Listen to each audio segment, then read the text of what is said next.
学毕业，男友为了大厂的 offer， 天天加班。我省吃俭用1周，买了张机票，准备给他惊喜，却听见她和我闺蜜一起取笑我，整天高高在上，真当自己是公主了。我冷笑着，她绝对想不到，我原本就是林盛集团的公主。大家好，开始今天的分享之前，希望你能给人间烟火点个订阅，我将会分享更多优质的内容。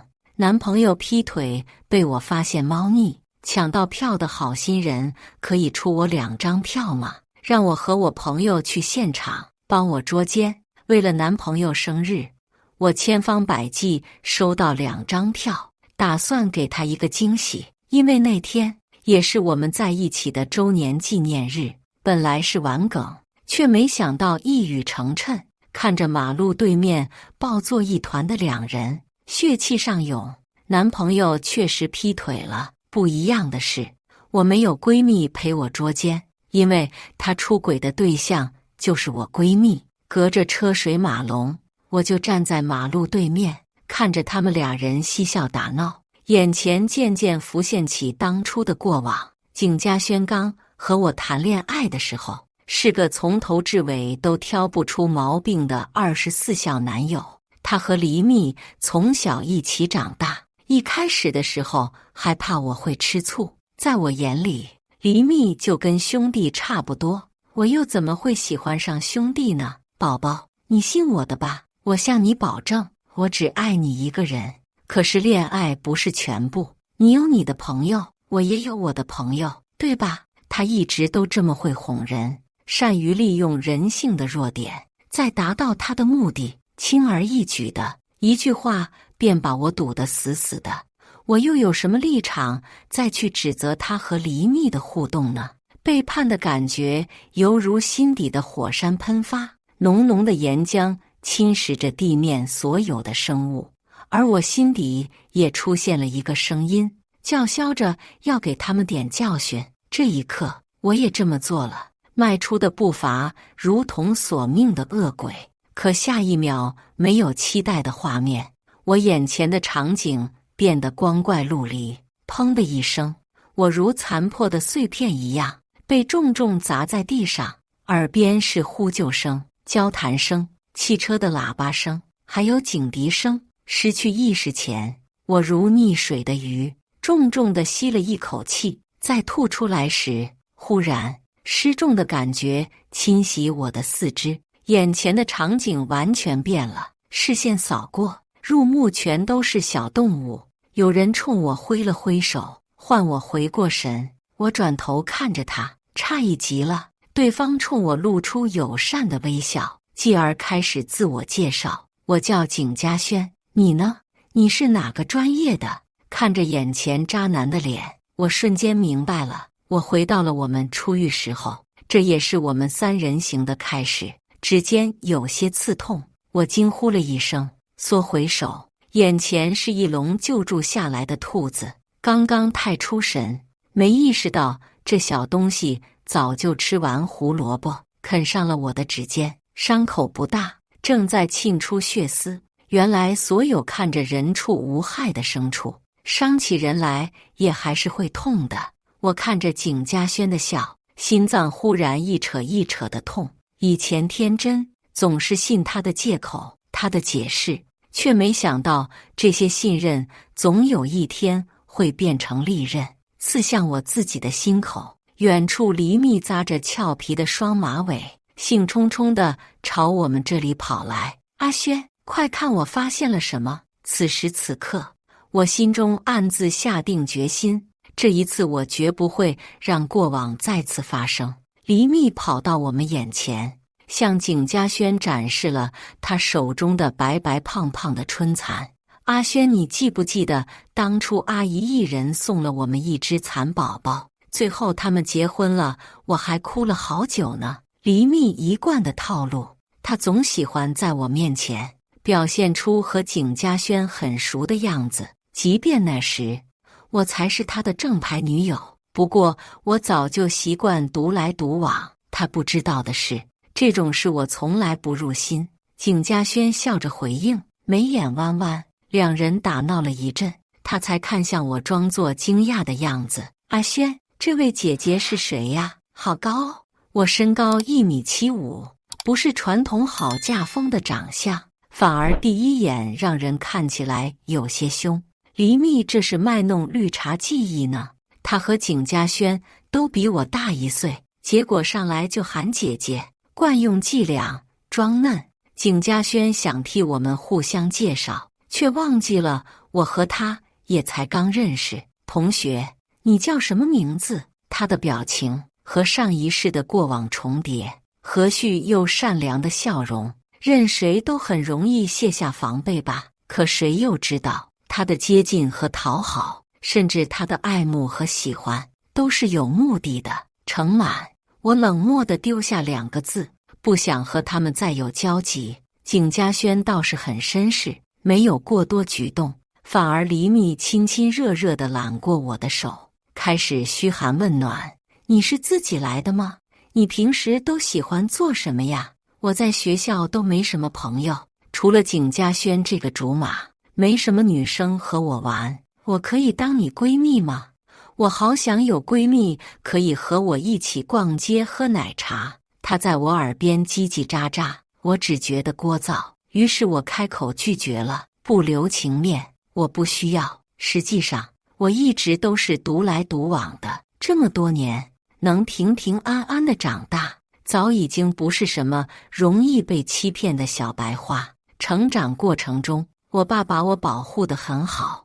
我记得从上小学开始，我就不停地在转学，每一个学校都待不到3年，所以我朋友很少，也不需要。我知道爸爸是担心我会和妈妈一样离他远去。还记得我7岁的时候，刚幼儿园毕业，明明早上妈妈还许诺我，宝贝的毕业典礼，妈妈一定会去的。可我在幼儿园等了1天，都没有等到妈妈的身影。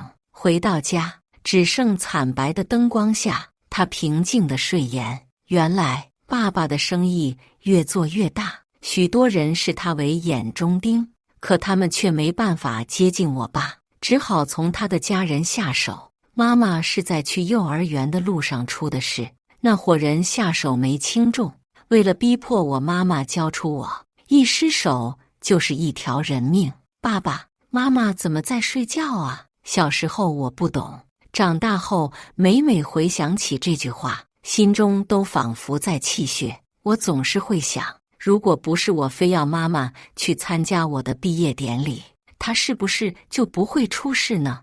妈妈明明那么爱美的一个人，脖子上多那道狰狞的伤疤，她会不会不开心？可这一切都没有答案了。爸爸的悲痛不比我少，他就这么把自己和妈妈关在房间1晚上，出来之后便只剩平静，镇静地处理妈妈的身后事，还有集团的重担压在他肩上，他没有喘息的机会。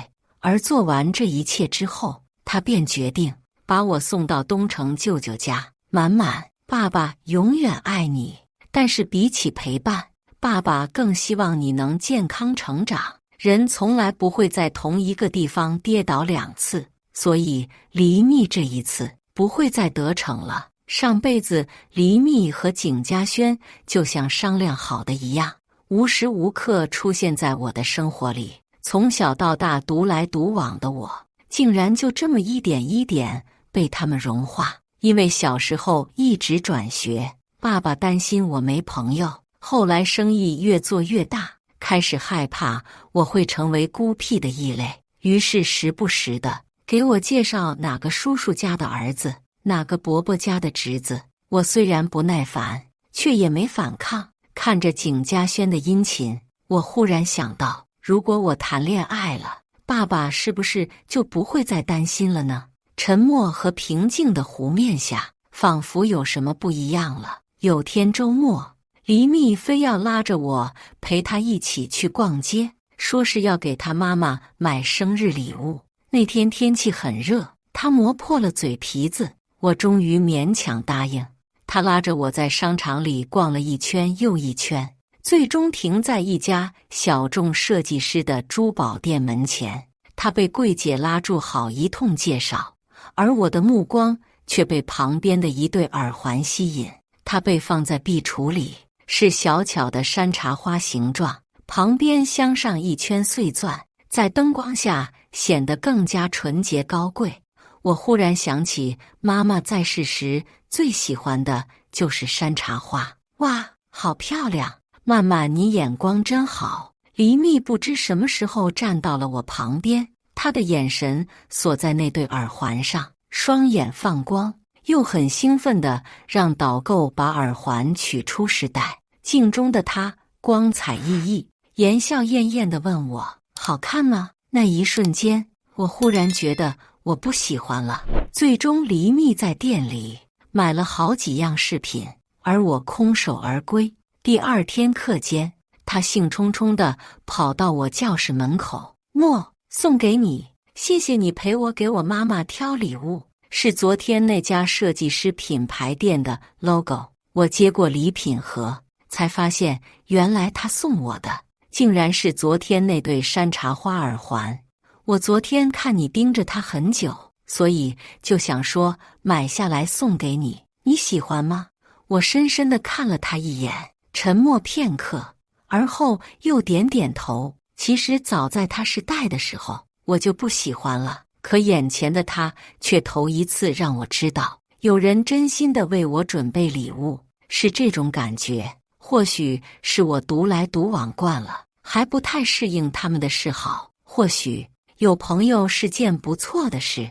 也是从那天开始，我和黎密的关系越来越亲密。虽然说不上是无话不谈，但至少不论做什么都会有个伴。可这次绝对不一样。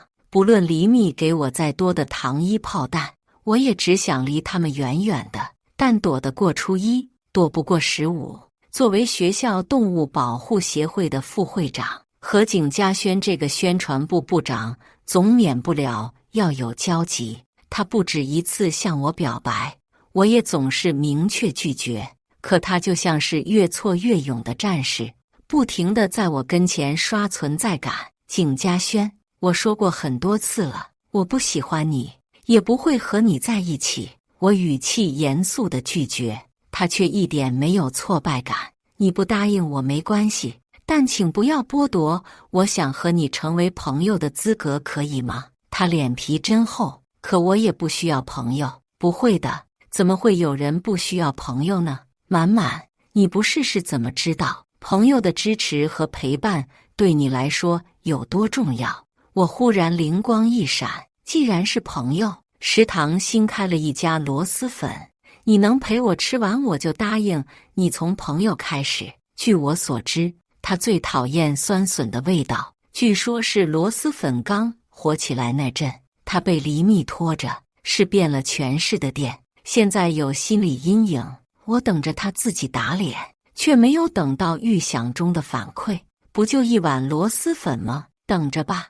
他十拿九稳的口吻，甚至语气还有些霸道，我却掉了一地鸡皮疙瘩。以前的我太傻，被爸爸保护得太好了，才会掉进他们精心编织的陷阱，以为有人能为我做到别人做不到的事，便是真爱，是永恒。可我后来才知道，原来愿意为一个人付出，是有很多前提条件的。因为这个世界上不仅有喜欢，还有更喜欢，所以我才用言语诱惑他来到食堂，想彻底让他死心。饭点的食堂排队是常态，原本规矩的队伍却因为中途有人乱入而开始闹，双方僵持不下，打饭的队伍被打断，所有人围观着中间吵架的一男一女，让大家都来看看，还是高素质的大学生呢，打个饭都要插队。女生抓着那男生的手，高声呼喊，要大家给他评评理。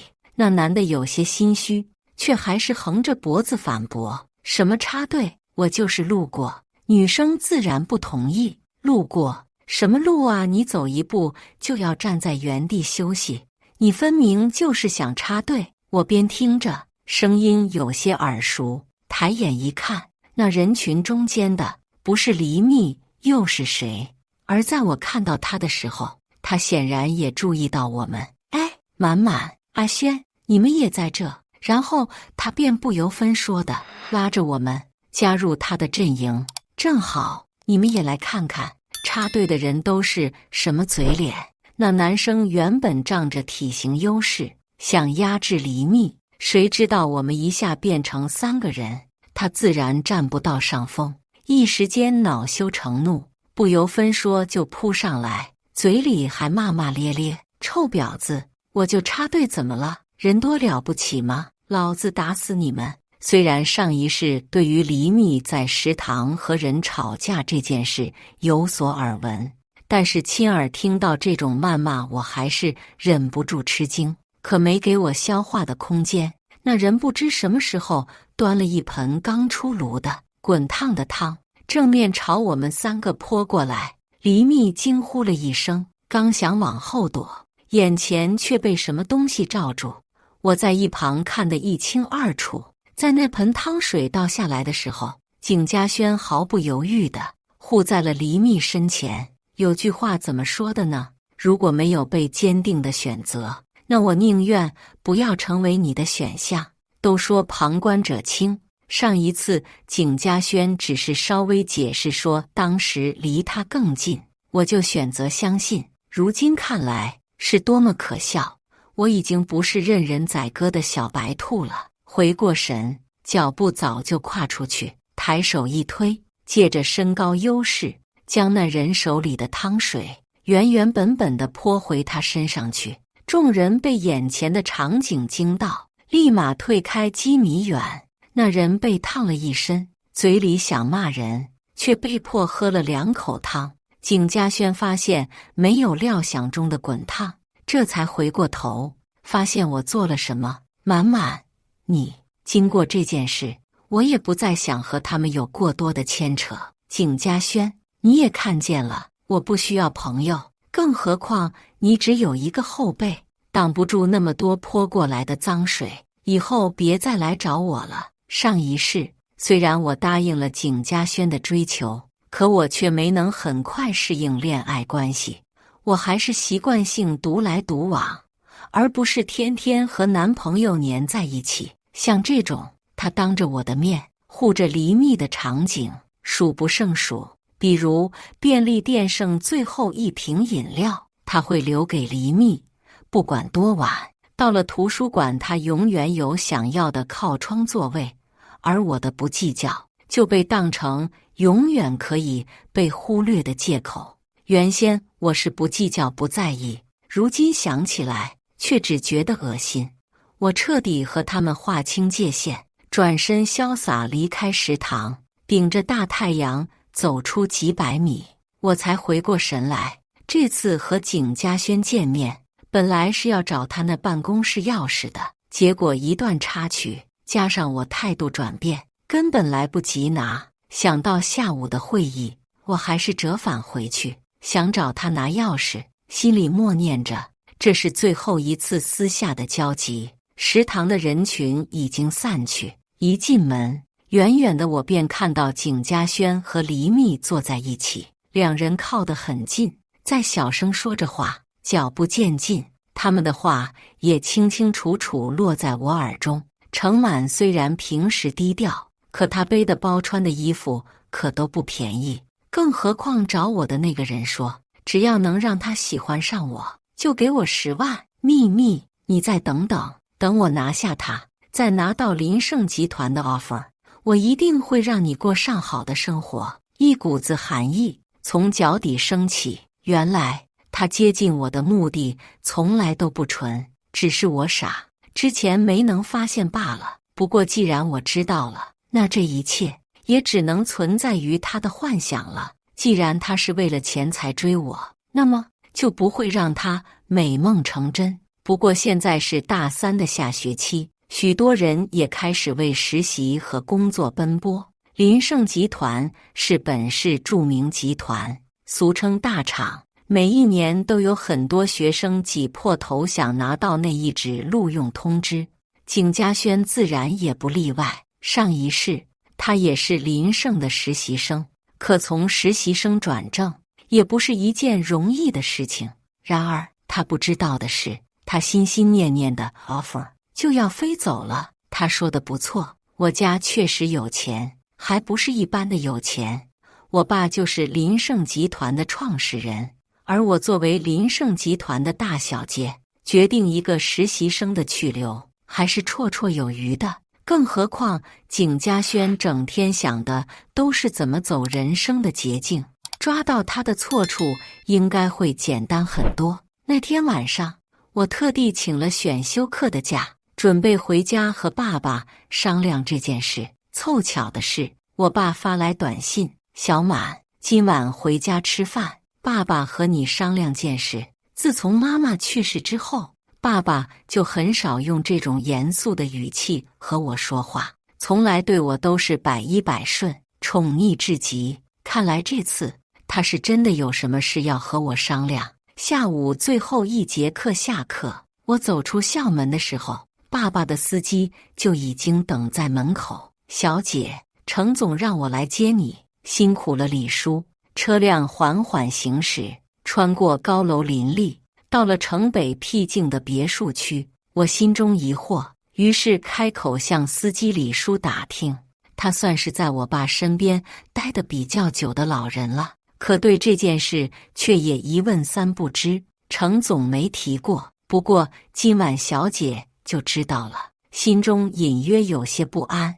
这种感觉在我踏进家门的时候忽然爆发。我爸坐在会客厅，见我回家，露出了与平时严肃表情截然不同的笑容。小满回来了，坐，和爸爸说说最近在学校怎么样。一切如常，却又好像有什么不一样。学校挺好的，没交男朋友。爸爸可不是老古董，不一定非要门当户对。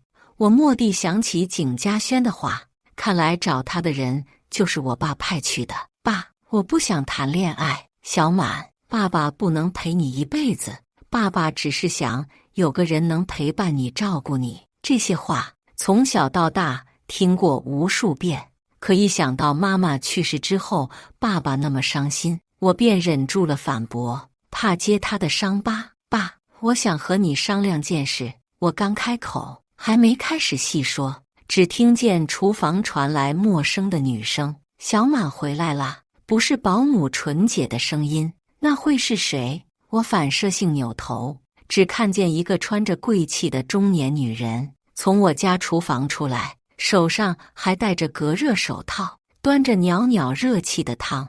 我看着眼前的陌生女人，心中有个猜想，止不住往外冒。而我爸一开口，正好证实了我的想法。小满，叫黎阿姨。什么？我大概命里和姓黎的杠上了吧？不知道我妈在天上看到这一幕会作何感想，尤其是这位黎阿姨和黎蜜一样，有一双很宽的双眼皮，更是让我全身不适。可一想到刚刚被打断的话，我还是决定先留下来，再找机会和我爸说景嘉轩的事。饭桌上气氛微妙，我爸夹在中间，却不作声。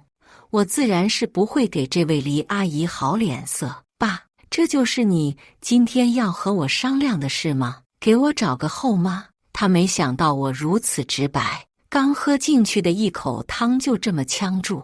黎阿姨贴心地轻身过去帮他拍背，我眼神如同烙印一样紧紧盯着他们俩。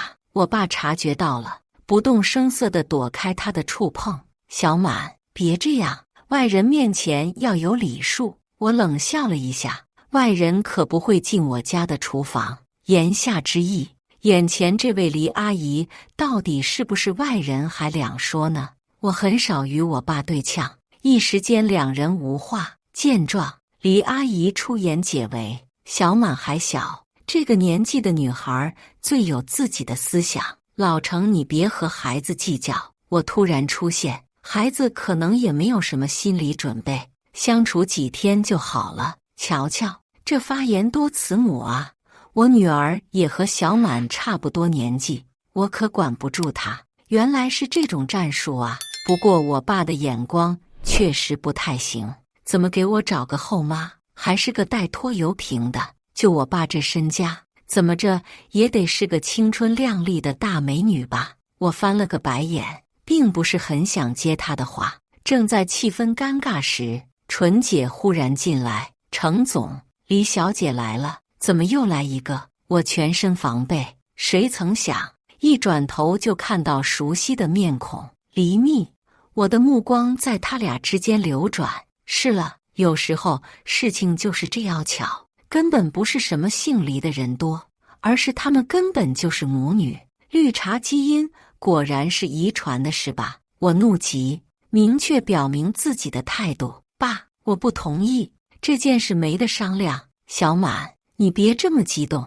我爸还想解释什么，我态度坚决。爸，你硬要这样做，对得起我妈吗？其实妈妈去世这么多年，我爸一直全心全意扑在工作上，虽然我也偶尔会担心他生活上会不会孤独，可这不代表我可以接受离密母女。更何况我听到他和景嘉轩的密谋，不得不怀疑他妈接近我爸是否别有用心。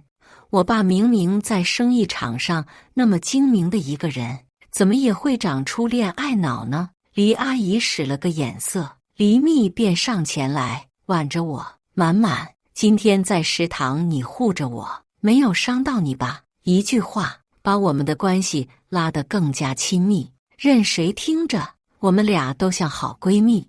我发现我爸看着我的眼神有些诧异，很快便转为欣慰。可他不知道眼前这人存的是什么心思，我肯定不会让他得逞，于是出口反击：“见义勇为罢了。我这人一向热心肠，路上见到2条狗，大家都会上去劝。”这种话自然是假话，可黎密仔细一想就知道，我把他比作狗了。不过当着我爸的面，他要维护自己懂事乖巧的形象，肯定不能轻易发作。黎密显然察意过人，表情只是僵了一瞬间，很快恢复原样。满满就喜欢开玩笑，黎阿姨自然站在她女儿那边，见我不好拿捏，便想着支开我。好在我爸面前表现。对了，小满和秘密还是一个学校的，肯定有很多话聊，你们去玩吧，这里阿姨收拾就好。黎密顺水推舟，拉着我出了餐厅。一离开他们的视线范围，我直接甩开了黎密的手。黎密摆出一副委屈的样子，泪眼汪汪看着我：“满满，你是对我有什么意见吗？不过我可不吃这套。”黎密，别装了，你敢说你接近我不是别有用心？他演技依旧在线。满满，我们和阿轩不是朋友吗？呵，我嗤笑一声，朋友吗？可景嘉轩怎么和我说，只要我答应和他交往，他就会和你绝交呢？他看景嘉轩的眼神，可不只是单纯的朋友。我一句话便抓住了他的痛处。黎密果然丢掉淡定，开始跳脚。不可能，阿轩不是这样的人。不可能吗？在他眼里，是他的前途重要还是你重要？你应该比我更清楚吧，毕竟你们是青梅竹马。多讽刺啊，多年情分都抵不过钞票和前途。景嘉轩本来就是自私自利的人，可惜他这么多年都没看清，又或许是看清了，只是他不愿意承认。不知道他忽然想起什么，逃似的离开。我想应该是去找景嘉轩对峙了，而我踩着楼梯往2楼书房走去。我必须阻止我爸这个恋爱脑再婚。书房的门半掩着，或许是那位后妈太相信她女儿，又或者是太放心我。我蹲在门口，两人的对话听得一清二楚。老程，你都答应我了，会好好劝劝小满的，咱们结婚，孩子们会理解的。这声音跟刚刚在楼下大方得体的后妈完全不一样，软得能掐出水。我不禁打了个寒战，再次对我爸的眼光表示怀疑。离心，你还怕我说话不算话吗？倒是你那边得先让你前夫过来和你办离婚手续。我爸的语气听不出起伏，不过这话中的信息更令人炸裂。什么意思啊？这后妈还是婚内出轨？离心急忙开口解释，他都不知道跑了多少年了，管他做什么？或者咱们可以先办婚礼啊？可我爸清了清嗓子，语气为难。你也知道，集团这么大，已经不是我一个人的事业了。万一被网友扒出来，再有什么舆情危机，这股价怎么办？离心沉默了许久，显然是被说服。那好吧，我再联系他试试。不过你可答应了要给秘密股份的，这可不能少。原来他打的是这个算盘。可我爸为什么会答应？单单靠离心的魅力，我无论如何都不会相信。那天我还是没有推开书房的门，离心母女的段位太高，如果贸然戳破他们，怕是会适得其反。司机李叔是我妈妈在世时就在的老人，当时他老婆怀孕突然大出血，还是我妈妈帮着送去医院，还找了妇科圣手帮忙接生的。如果要同仇敌忾对付离心，李叔是最好的选择。说干就干，当天晚上我就偷偷溜到院子，找到了正在洗车的李叔。我把想法和他说了之后，没想到他比我反应还大，立马开始表忠心。小姐，你要是不来找我，我还想去找你嘞。这个离心看着就是个有心机的，你放心，李叔肯定会查清楚，把证据交给程总看。白天学校有课，所以我和李叔约定好，每天晚上9点半在院子里集合对情报。从对话中，我觉得离心这个失踪丈夫或许是切入点。景嘉轩还是对我殷勤得很，还真是有钱能使鬼推磨。不过听说昨天黎密找他大吵了一架，两人不欢而散。他们再怎么说也是青梅竹马，从他那里应该能打听到不少消息。下课铃响，同学们鱼贯而出，景嘉轩就站在楼梯口等我，看着我点头答应他的邀约，眼神中闪过一丝惊喜。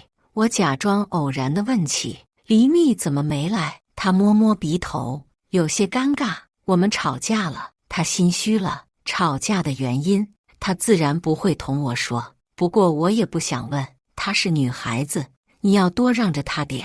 低头吸了口奶茶，缓了缓身上的热气。好戏开场，不过从来没听他说起他父亲。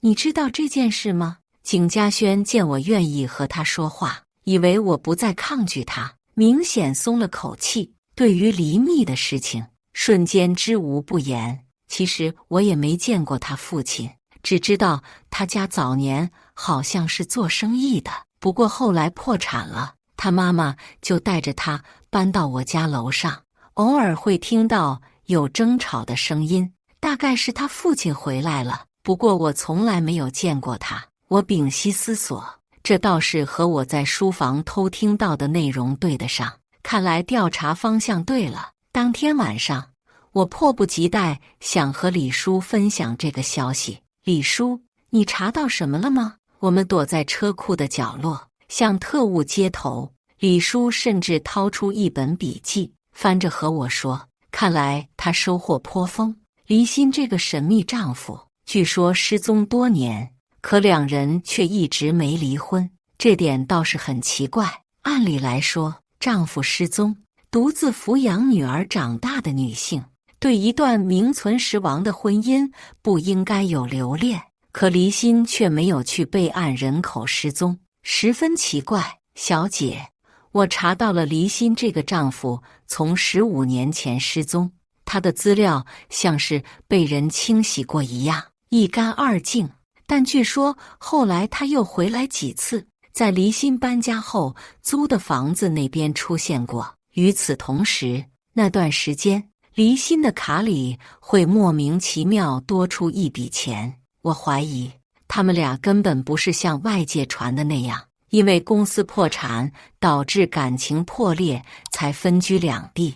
甚至这个男人对离心很好。是啊，明明自己被人追债，却还要冒险回来给妻子和女儿送钱。不过小姐，你知道离心她丈夫叫什么吗？李叔忽然神情严肃，我心中越发紧张。离心的丈夫叫赵航。赵航是谁？陌生的名字，却有种奇异的感觉。赵航当年破产清算的公司叫粤航，而粤航会破产，是因为投资方吴氏集团资金链断裂。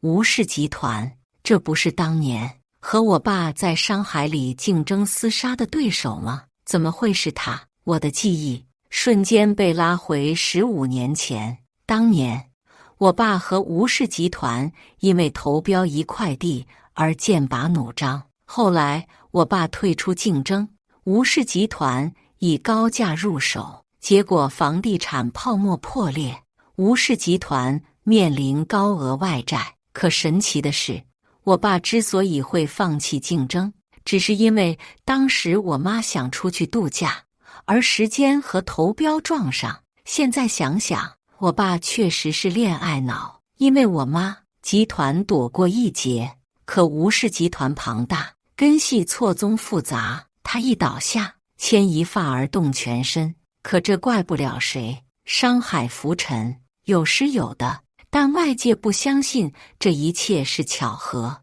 觉得是我爸有什么内幕消息，或者一切的始作俑者都是我爸。警方调查了几个月，确认林盛集团干干净净之后，风波这才平息。但千防万防，就是防不住有的人不死心，他们绑架了我妈，勒索我爸，最终导致了我妈死亡。当年警方查到了，对方是因为吴氏集团而破产的企业，却始终抓不到那个人，而赵航也正是那段时间失踪的。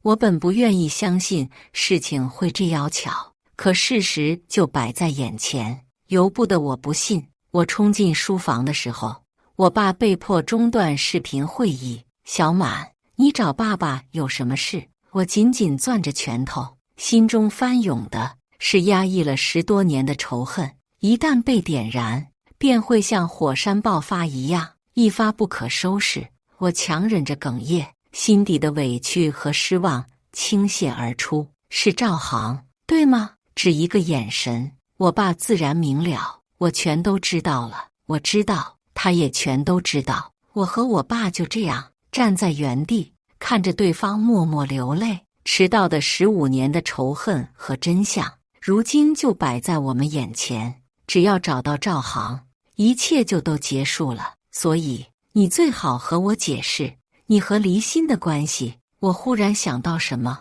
开始清算我爸的罪名。老程还不算太恋爱脑，原来一切都是他设的局。其实我早就知道离心的老公是赵航，但他接近我的事是偶然。我眯起眼睛，危险又怀疑，你只是顺水推舟。我爸立刻举着3根手指发誓，我这辈子只爱你妈妈一个人。我被逗笑，算是原谅他。赵航一直在外面潜逃，前几年还会时不时给离心打钱，后来就停了。离心一个人带孩子，他本来就习惯了依附别人，自然吃不了这种自立自强的苦。当把钱花得差不多的时候，就出来寻找下一个目标。也不知道是他本来就蠢，还是运气背，居然找上了我爸。据我调查，赵航近年虽然没有回来，但他很爱离心，这也是他之前在风头正盛的时候，冒死也要回来见他的原因。说到这里，我已经明白那天书房的对话。所以你会答应离心结婚，是为了让他和赵航离婚，而赵航知道这个消息，势必会回来挽留。我爸哈哈大笑，真不愧是我老程家的女儿，真聪明。说着便走过来，想插着我的胳肢窝把我举高高，稍微用力，发现根本举不动。我有些无语，爸，我已经22岁了，不是12岁。后又转念一想，不对，12岁你也举不动，那时他整日整夜扑在工作上，根本没有心思顾及我。想到过往，我鼻头一酸，妈妈，我好想你。老程家的妇女终于要抓到害死你的罪魁祸首了。妈妈，你在天上，能看见吗？我和爸爸合计了一下，决定计划照常进行。这边我需要扮演叛逆的女儿，而我爸则依旧拿的是恋爱脑剧本。离心为了钱和股份，自然乖乖上钩。赵航爱她，爱得要死，怎么会同意离婚呢？果不其然，这边我爸装出上头的样子，离心便催着赵航赶紧回来办手续。他以为眼前是他下半辈子美好的阔太太生活，却不知生活虽美，却有毒。一个平平无奇的周三，我依旧是个普通的大学生，正在上着冗长又枯燥的就业指导课。手机亮起，是老程发来的消息，简短的2个字：成了。我终于打心底里松了一口气。我们布局许久，终于等到鱼儿入钩。听说赵航在民政局门口被警方抓到的时候，以为是离心出卖了他，忽然暴怒而起，瞳孔充血，青筋暴起，那眼神像是要吃人一样。是啊，他这么痴情的人，比起身体上的刑罚，精神上的伤害更能折磨他。他以为他这么爱离心，却被爱人出卖，这种痛足够让他后半辈子夜夜无眠了。离心和离蜜的豪门梦彻底破碎。当时赵航那个状态确实有些吓人，他们害怕赵航报复，连夜逃离这座城，连离蜜读一半的学业都直接舍弃。景嘉轩也没再来找我，我想大概是无暇顾及。我本来想让我爸抓到点他的错处，把他辞退，谁曾想一查下去，竟然发现他拿着公司的机密和竞争对手做交易。虽然没有太大的损失，但已经报警立案，等待他的将会是铁窗里的牢饭。老程也答应我，不会再催我谈恋爱，因为他发现他的女儿没朋友，才不是因为孤僻，而是因为聪明的人总是孤独的，就像他年轻时候一样。爸，你脸皮这么厚，我妈知道吗？她一直都知道。阳光下，微风中，倚在墓碑旁的向日葵正目视前方，向阳生长。全剧完。接下来是我们本期第2个故事。出去培训，提前回来的那天，我看到门口出现了一双不属于我的高跟鞋，同时听到的还有卧室里传来年轻女性调笑的声音。我知道我老公出轨了。我跟我老公相恋3年，结婚5年，真正意义上的从校服走到婚纱。刚毕业的时候，我们离开上学的城市，去了南方打拼。当时工资不高，我在一家公司做文职，1个月3000左右。他跑工地，早出晚归，又是帮老板当司机，又是忙应酬。工资虽然不高，但因为他勤奋，很快就得到了老板的赏识。记得老板第1次给他涨工资，并且告诉他好好干，以后还会升职的时候，他亲手做了烛光晚餐给我。那时候我们还住在几百块1个月，只有10几平的小出租屋里。做好烛光晚餐的当天，他紧紧搂着我，一个大男人第1次在我面前哭成狗。他说：宁宁，对不起，我知道我条件不好，现在没办法带给你更好的生活，但是我会努力，你放心，给我3年时间，我一定会买房，给你一个家。他真的做到了。3年时间里，我们抠抠搜搜，哪怕他工资翻了几番，我们依旧住在小出租屋里，只为把发下来的工资存下来，买属于我们的小窝。3年后，我们如愿以偿，在安城买下一套小3室。拿到房产证的那天，他激动地冲我求婚，说这辈子都会对我好。没多久，我们就办了婚礼，工作也从南方转到这个城市。好在他是被挖过来的，工资跟在南方相差不大，而我因为是文职，再加上这个城市的特殊，工资基本没变。3年后，我们买了车，也有了些许积蓄。接着，我所在的公司效益不好，转为居家办公，而他则拿着我们的积蓄成立了小公司。因为有经验，再加上勤劳肯拼命，生意很快做得风生水起。他公司开始盈利的时候，我怀孕了，10月怀胎，生下了我们的女儿。可就在几天前，公司安排我外出培训，1岁多的女儿送到婆婆那里喂养。但当我因为担心女儿改坐飞机提前回来，却看到了这样的一幕：漂亮的细跟高跟鞋，上面镶嵌着精致的水钻，是我自打怀孕生子以后从来都没有尝试过的款式。我突然意识到他出轨了，我脑子里很乱，不知道该怎么办。毕竟我从来都没有想过我也会遇到这样的事。要直接冲进去吗？给他们一人一巴掌，像电视剧里的女主角一样霸气地喊离婚？我胡乱回想，脑子里乱成一锅粥。苦心经营的婚姻，什么从校服到婚纱的嫁话，不过是一场笑话。我突然发现，我没有房，没有存款，大的积蓄都在我老公手里，孩子还小，靠我3000多的工资和卡里仅剩的1、2万块。如果直接离婚，便宜的是他们，我要忍。就算离婚，也要把自己的利益最大化。重新关上门，我背靠墙壁，努力调整自己的情绪，说不难受是假的，否则我也不至于抠破了掌心，眼泪还是流个不停。我没有再回家，而是去了婆婆那里接女儿回家。站在门口的瞬间，我却失去了再次打开大门的勇气。我害怕看到的依旧是那双高跟鞋。这一次，大门打开，鞋柜下什么也没有。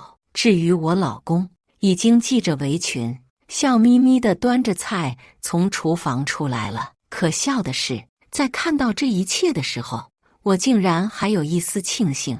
他接过我怀里的女儿，语气正常的不像话。我听妈说你提前回来了，怎么不打电话给我？我好开车去接你。我敷衍地应付2句，坐下来吃饭。女儿坐在他怀里，他破天荒地喂女儿吃鸡蛋羹，画面美得不像真的。可越是这样，我就越是难受，有好几次都有掉眼泪的冲动。最后干脆随便扒拉2口饭，借口不舒服去了趟卫生间。我没有哭，而是压抑着情绪，冲了个热水澡。等我出来，他就迫不及待地把女儿塞给我。我去回个电话，刘总打来的。这通电话他打了足足有半个小时。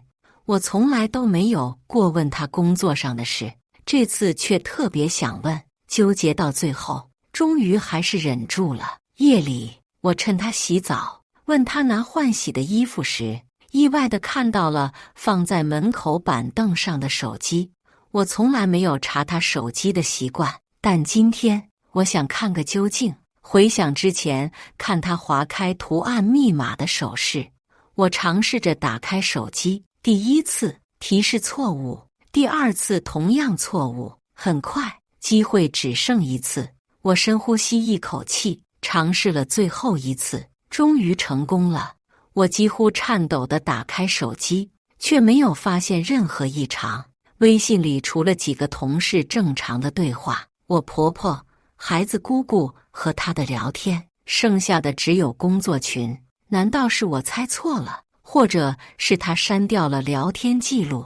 突然想到微信还有小号，我尝试着搜索而深，果然找到了被他隐藏起来的另一个微信号。小号里只有1个好友，头像是个拿着手机自拍的年轻女孩，长相不算特别漂亮，但也过得去。打开对话框，我的脑子里也跟着嗡的一声，里面全都是2人赤裸的调情，不堪入目且大尺度对话。最后一条是微信视频通话，时间正是今天晚上我洗完澡的时间，足足半个小时。通话结束，他们还聊了几句。女人问：怎么样？是我美还是她美？听说生过孩子的女人，尤其是顺产，就算恢复了，感觉也大不如从前。她回复：当然是你了，你这个小妖精，总是让人欲罢不能。我的手开始忍不住颤抖，一股恶心感泛了上来，但视线还是忍不住往下移。那女人又说：白天我可是把你喂得饱饱的，今天晚上不许碰它。她低声下气地哄他：好好好，不碰不碰。就在这时候，她的手机震动起来，来电显示备注的是刘总2个字。突如其来的电话还是把我吓了一跳，来电被我划到最上面，然后我退出对话框，走到屋子中间，抱起坐在地上玩玩具的女儿，以免被她发现。似乎是听到手机震动，她停止了冲水，大声问我：老婆，你帮我看下是谁打的电话？我假装不知道，往门口移动，瞄了一眼，开口：刘总打来的，要我帮你接一下吗？话音刚落，他已经裹着浴巾出来了。不用了，我接就行。这么晚打来，肯定是合作项目出了什么急事。我猜，或许这个刘总并非真正意义上的刘总。这天晚上，我趁他熟睡，再次拿出他放在床头柜充电的手机，快速解锁后记下这串号码。他睡得鼾声四起，我却夜不能寐。第二天，他早早出门上班，我给女儿喂完饭以后就出门了。我特意走了好远才找到电话亭，鼓起勇气拨通了那串号码。电话被接通，里面传来一个声音：喂，你哪位？是个女生，听声音就知道很年轻。我没有说话，慌乱中挂断电话，泪水瞬间模糊视线。这是个私人号码，和他合作的刘总我认识，是个男的。不用多说，答案已经显而易见。我有听说有男人出轨，会把小三的号码备注成客户、保险、老板之类的，却没想到真的让我碰到了那个老实木讷的男人，那个口口声声说对我没有秘密的男人，现在用实际行动甩了我一巴掌。离婚吗？就算我愿意离婚，他肯定也不同意。价值几百万的房子，婚后的积蓄，还有孩子。对了，孩子，如果孩子在2周岁之内，父母双方离婚，孩子一定归女方。我要冷静，在此前必须掌握他出轨的足够证据。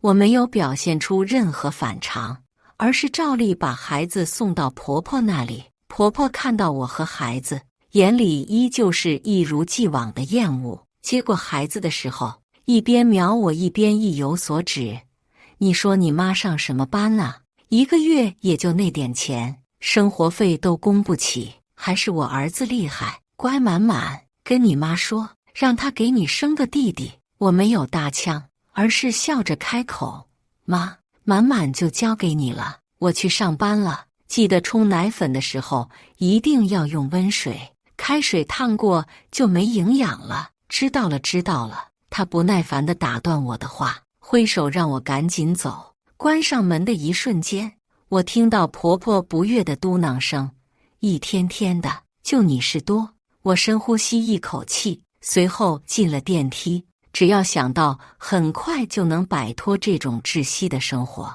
我觉得眼前再怎么难也能忍受下来。因为提前请过假，所以我没有去公司，而是直接找了个私家侦探，让他帮我寻找张哲出轨的证据。但我没想到，下午去接孩子的时候，还是出现了意外。才走到婆婆家门口，我就听到了满满撕心裂肺的哭喊声，同时夹杂着的还有我婆婆的咒骂声：哭哭哭，哭死啊你！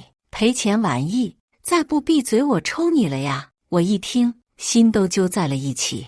来不及想太多，直接大力拍门。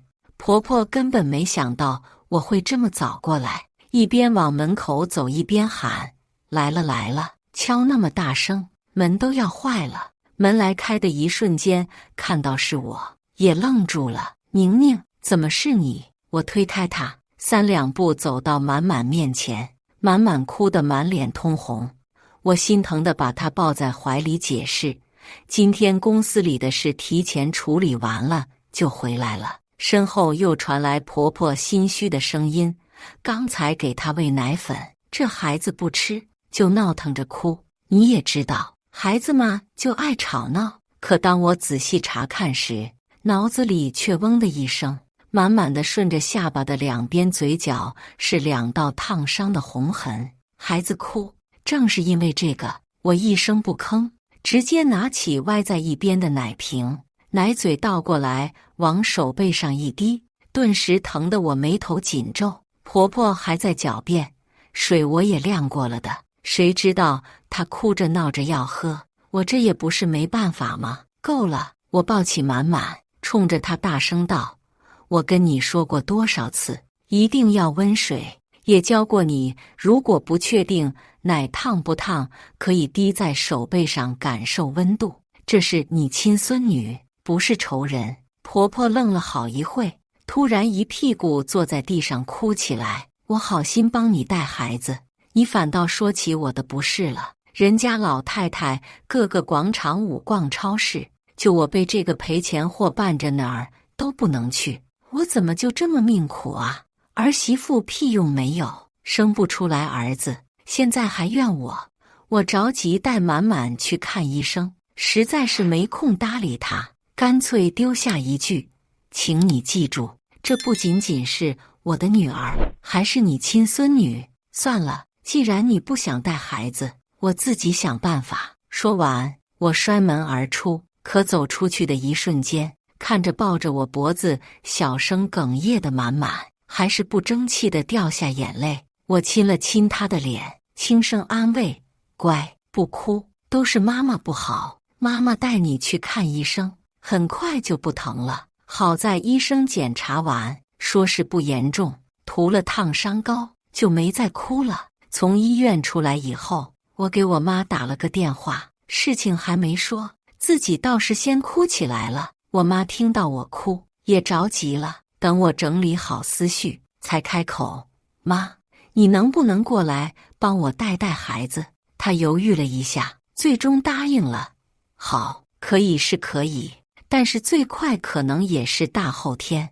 你弟媳才出满月，我得跟她打个招呼，提前安排好。好，妈，谢谢你。我积蓄不多，找私家侦探花了一步而后，又给我妈租了房子，付了半年租金以后，真的所剩无几。回到家里以后，就见张哲坐在沙发上，黑着一张脸抽烟。看到我，他把烟掐灭，拧着眉头问：许宁，你跟我妈到底怎么回事？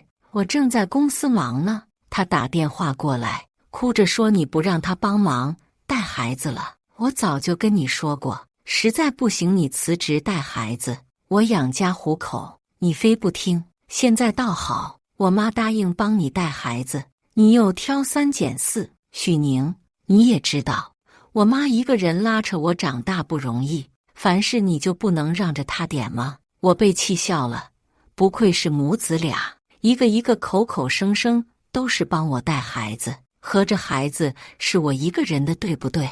兴许是意识到不对，也或许是出了轨的人总会心虚。他立马收起了刚才的冷言冷语，安慰我：好了好了，是我说错话了，这样好了，回头我买点东西，我们一起去妈那里，就说是你买的，给她认个错就没事了。我拒绝了他所谓的好意，不用了，我跟我妈说好了，让她过来帮忙带孩子。为了避免她拒绝，我继续开口：我想过，这事的确也有我不对的地方。妈年纪大了，腰也不好，孩子帮忙带了这么久，也该休息休息。果然，在我这么说完以后，张哲立马答应了。行，那我跟妈解释清楚。她说完，伸手接过满满，看了她一眼后，假惺惺心疼。哎呦，我的宝贝女儿，怎么就烫成这样？心疼死爸爸了。如果他没有一边说话一边看手机的话，或许我还有那么一点相信他是真的心疼。接下来2天时间里，我并没有表现出任何异常。婆婆过来一次，虽然依旧阴阳怪气，但不带孩子的她，明显日子过得更加滋润。只有我知道，她的滋润日子还只是开始，到后面还有更滋润的时候。婆婆守寡多年，现在没了孩子羁绊，本就生性风流的她，接下来发生的事情可想而知。但这还不够，既然这个家早就发酸发臭，不妨让它由内到外腐烂的更多一些。我没想到的是，私家侦探这么快就查到了有用信息。这天下午，私家侦探约了我见面，到达指定目的地就给了我一沓照片，还有整理出来的资料，包括酒店开房记录、约会以及亲吻的照片，甚至还有2人一起去商场购物的踪迹。看到这些，我的内心只有麻木，直到看到这2个人在车里忘情推的大尺度照片，我胃里突然一阵翻江倒海。要知道，这辆车是我们一起挑选的车，虽然不是很贵，可我坐这辆车的次数已经数不清了。只要想到他们在里面不止一次这样，事后我还一副什么都不知道的模样坐上去，恶心感更加强烈。他们怎么可以这样？私家侦探还告诉我，张哲极有可能还给对方买了套小公寓。当然，如果离婚，这套公寓虽然已经写了对方的名字，但我还可以以婚内财产的名义追回。谢过私家侦探，为防万一，我用仅剩的1部儿钱，找了个专打离婚官司的律师，把查到的资料交给他，然后又把照片拷贝一份。可即便有这些证据，律师也明确地告诉我，离婚官司最难打，最好可以协议离婚。更重要的是，我女儿现在不到2岁，如果在孩子2岁之内离婚，孩子的抚养权则无条件判给母亲。这个消息犹如给我打了鸡血，我不再犹豫，打算今天晚上就行动。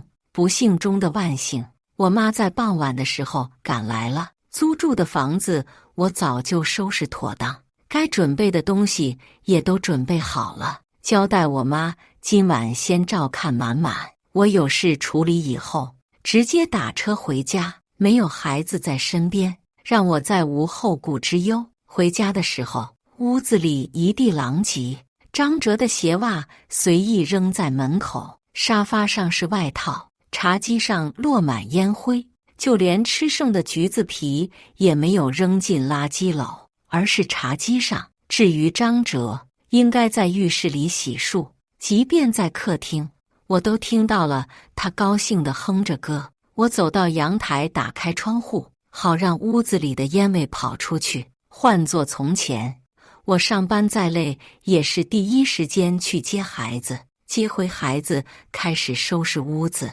然后做饭，直到他和孩子都睡下，我才开始洗衣服拖地。现在想想，我可真蠢，一味的付出，以为就能守护好这个家，就是好好过日子，但却忘了家不是一个人的付出，更不是背叛。我错就错在不该在婚姻里失去自我。好巧不巧，他放在浴室门口的手机又震动起来，我没有给他接电话的机会，抢先一步接通，并且按了免提键。几乎是他打开浴室门的同时，电话里传来一个女人娇滴滴的声音：“亲爱的，是不是又在洗澡？”他先是愣住，很快反应过来，把手机夺过去挂断，接着恼羞成怒：“你回来怎么一声不吭呢？还有，我的电话你怎么乱接呢？”男人总是这样，明明是自己犯了错，可当他暴露时，第一反应是恼羞成怒，把过错归咎在对方身上。我笑，该生气的人是我吧？那个女的是谁？别告诉我你不认识。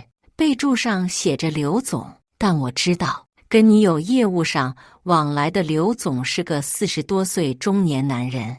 我一口气把话说完，看他还能怎么狡辩。他叹了一口气，一脸颓废。好吧，我承认我在外面有人了，但我保证这是最后一次。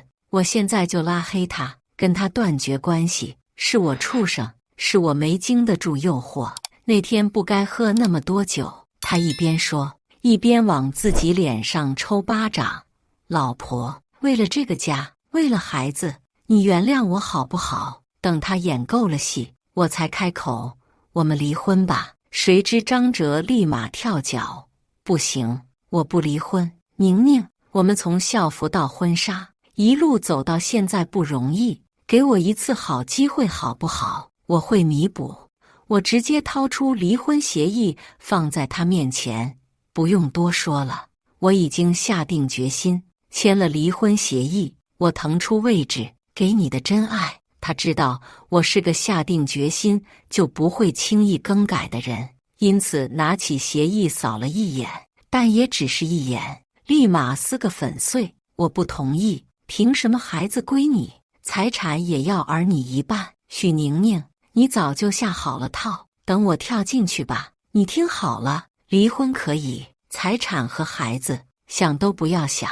我丢下一句，那就等我的律师函吧。我和张哲撕破脸，是我带着律师跟他见面的时候，律师摆出一沓证据以及照片，张哲依旧面不改色，他冷笑着看向我，许宁，你不仁我不义，这都是你逼我的。起诉离婚可以，但是你别忘了，双方只要有一方不同意，法院就没办法判决。到时候我会跟法官表示，我会洗心革面，到时候你看他们会怎么判？律师看向我的眼神足以证明他说的都是事实，但这些都不够。最后他盯着我补充一句，许宁，别以为我不知道你打的是什么主意，你想在满2岁前把婚离了，这样孩子的抚养权优先在你身上，但我不会如你的心意，哪怕是拖，我也要拖过2岁。你扒掉我一层皮，我也不会让你好过。满满的抚养权争到手，我会把满满交给我妈抚养，到时候你不是心疼孩子吗？放弃一半家产，还是继续跟我争下去？你看着办。我实在是忍无可忍，狠狠地扇了他一巴掌。张哲，我真是眼瞎，以前怎么没发现你居然是这么卑鄙无耻的小人？张哲没有生气，反而露出一丝笑容。许宁，这都是你逼我的，刚才我说的那些，你好好考虑考虑吧。他丢下这句话，站起身，往门口的方向走，而在那里正站着一个年轻女孩，看到他出来，主动伸手挽住他的胳膊。原来撕破脸，他已经无所谓我知道不知道了。我深呼吸一口气，不得不对张哲的无耻佩服得五体投地。律师告诉我，应该是张哲背后有人支招，逼我妥协。虽然在这场婚姻里，我做了这么久的神归忍者，但不代表我是个轻易服输的人。我问律师，他这样耍赖，难道我们就没有办法可以解决了吗？王律师推了一下眼镜，认真地看着我，办法有是有，就是有些太卑鄙了，不知道你肯不肯做。想到满满，想到张哲那张丑陋的嘴脸，我立马应声肯。听从王律师的建议，我不好过，他也别想好过。我搬进租下来的房子里，跟我妈一起住。讲了我和张哲的事情以后，我妈直叹气。她知道我的性格，虽然有劝我原谅对方，好好过日子，但被我拒绝后就没再提起。而我也火速跟公司辞职，立马换了另外一份工作，一份稳定的收入，是我以后争夺抚养权的关键因素。当然，闲暇之余，我也开始了我的报复。我先是打电话给消防，举报他公司消防有问题，他带小情人开房；我举报嫖娼，开户银行卡被我恶意输密码，导致冻结。但这些只是开胃菜，接下来我把他的电话泄露出去，开始有形形色色的人打他的电话，不而白天黑夜，甚至发骚扰信息，对他进行狂轰滥炸。一番折腾，虽然他没损失什么，但还是造成不少困扰。直到这时候，张哲才想到是我捣的鬼，可他打不通我的电话，发消息我也收不到，因为我不仅换了手机号，还删除并且拉黑了有关于他所有联系方式。当然，这些都是从我们共同认识的人那里听到的，原因无他。没有谁喜欢看到一个男人带着小三公开出入各种场合。张哲忍受不住，只能以发邮件的方式联系我。前2封都是谩骂，斥责我卑鄙无耻。见我没有回应，最后1封才表明他愿意按照协议上的条款跟我离婚。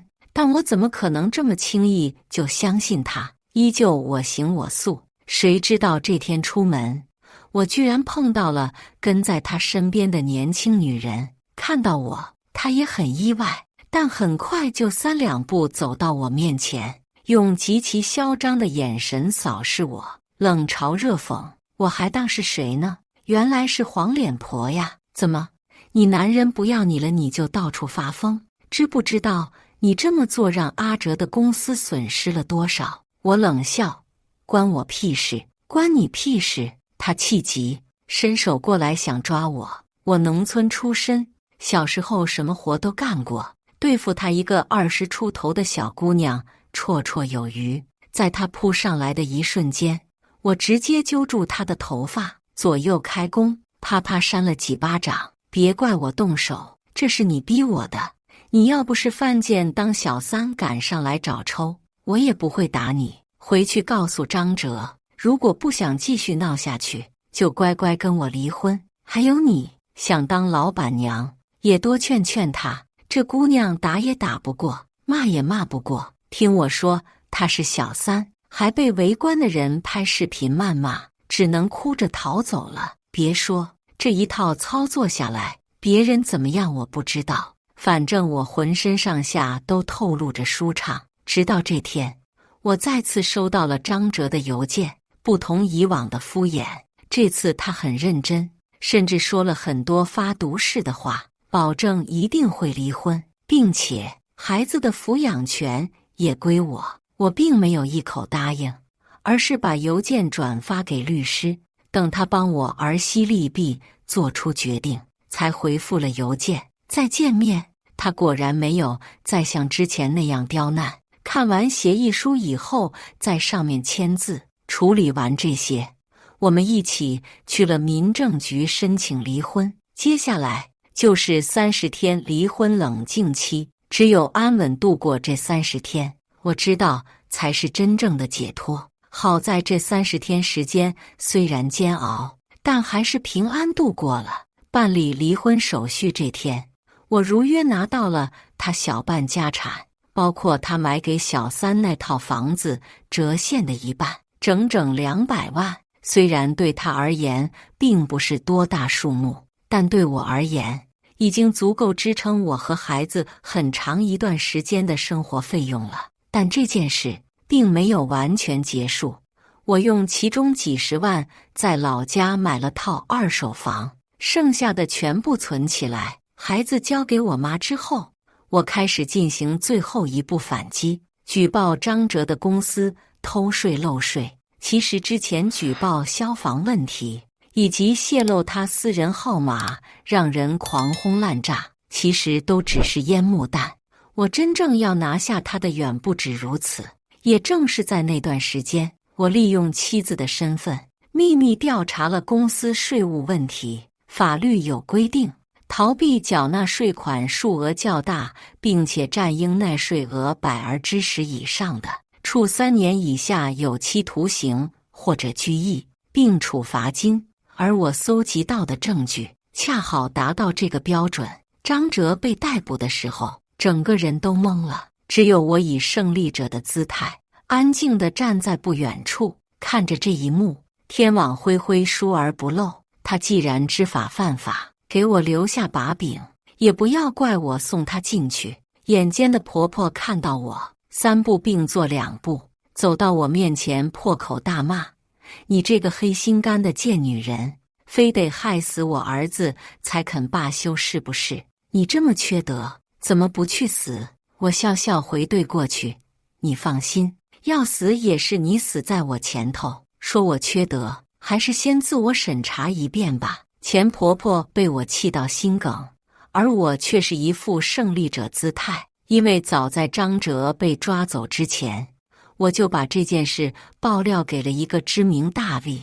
这样劲爆的家庭伦理戏，任谁都不想错过。想打滚撒泼的钱婆婆看到直播镜头，撅起的屁股立马收回来，开始在镜头前各种大放厥词。只可惜我早就把这件事情捅出去了，谁是谁非，网友的眼睛是雪亮的。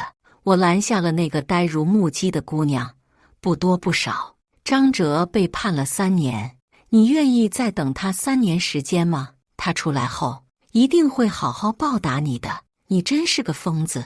他说完后头也不回地离开了。再见面，那姑娘已经挽着另外一个男人的胳膊，出现在高档商场了。这样的姑娘很聪明，目标明确，肯定会在她年轻的时候得到她想要得到的。至于张哲的公司，自从他被抓进监狱以后，就交给了我一窍不通的婆婆打理。钱婆婆酷爱跟一帮老头跳广场舞，很快就搭上了一个自称是退休老总的老头。老头声称自己高学历，有开公司经验，要协助钱婆婆经营公司。她答应了。一开始老头的确做得像模像样，钱婆婆心里也乐开了花。可好景不长，不到半年时间，张哲苦心经营的公司就被掏成空壳。自称退休老总的老头卷走钱，消失得无影无踪。得知这个消息，我特意去监狱探望张哲，把这些事情告诉给了他。提起小三跟了别的男人，他一口否定，不可能，她那么单纯善良的姑娘，怎么可能离开我？当初她答应我要等我出来的，我取出照片放在她面前，是不是真的？你看看再说吧。张哲颤抖着手拿出照片，在看到上面的人的确是之前说等他爱他的姑娘，一下子红了眼。看到她难过，我就放心了。只是在我准备离开的时候，他喊住了我：“宁宁，对不起，是我错了，晚了。”我淡淡说出这2个字，而后转身离开，留他一个人在里面痛苦、懊悔。杀人莫过于诛心。我来看他，只是为了方便捅出利刃。离婚后的第2年，我又来到了安城。不巧的是遇到钱婆婆，她正拖着小推车，上面放着麻袋以及纸壳子。每路过一个垃圾桶，她都要弯下腰伸手掏里面的塑料瓶子。从前嚣张精神的老太太，此刻蓬头垢面，像是一下子老了10几岁。在这段时间里，我在老家找到了一份心仪的工作，朝9晚5有双休。虽然工资不高，但是有足够的时间陪孩子以及充电。仅仅用了3年时间，我便学到了我想学的东西，成功跳槽，成为我一直想要做的职场精英。而这时候，女儿也上大班了，她不再嚷嚷着要找爸爸。就算没有爸爸，于她而言会有那么一点缺憾，但我给她的爱会让她有个幸福的童年。至少在我看来，总比待在一个没有爱、只有丧偶式育儿的家庭里，还要遭受奶奶的谩骂和白眼要好很多。这年暑假，我带满满来安城玩，逛不夜城的时候，顺带去了趟小吃街。远远的，我看到了一个熟悉的轮廓，从已经变成大饼脸的五官上，依稀看到了张哲的影子。那人笑容和蔼，手脚麻利，在一个小档口后面不断的忙碌，做烤面筋，做烤肠，旁边还有烤冷面，在他面前还有等待食物做好的游客，而他点头哈腰，热情招待。我没多想，毕竟人有相似，物有相同，就算张哲出狱，也不可能这样巧会在这里碰到他。直到女儿拉着我的手，撒娇出声：“妈妈，我想吃烤肠。”我摸摸她的小脸，应了声：“好，只许吃一根。”女儿开心极了，而我也牵着她，朝着那个小档口走去。轮到我的时候，她头也不回的忙碌，翻烤肠，在上面撒料，末了问一句：“想吃点什么？烤肠、面筋还是烤冷面？”爷爷给我来一根烤肠，不要辣椒。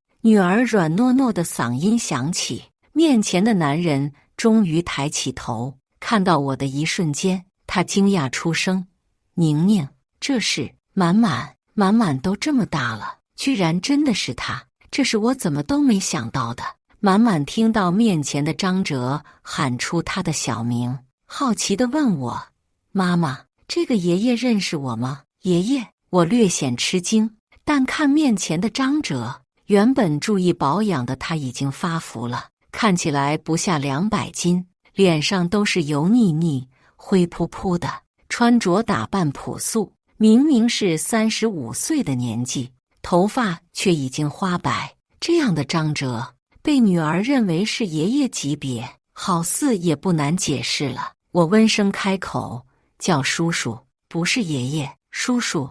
张哲喃喃了一句，看了一眼打扮光鲜亮丽的我还有女儿，他眼中含泪，接着快速擦了把眼泪，点头：“对，叫叔叔，你等着，叔叔马上就把又香又脆的烤肠给你烤好，不要辣椒，对不对？”女儿点点头：“对，烤肠做好。”他双手递给女儿，满眼都是不舍。付完钱，我带着女儿毫不犹豫地离开，这一别，最好再也不要相见。人生苦短，但他活该。以上就是今天分享的故事，大家有什么想说的、想吐槽的，欢迎在下方评论交流。也更希望能给人间烟火点个订阅，我将会分享更多优质的故事内容。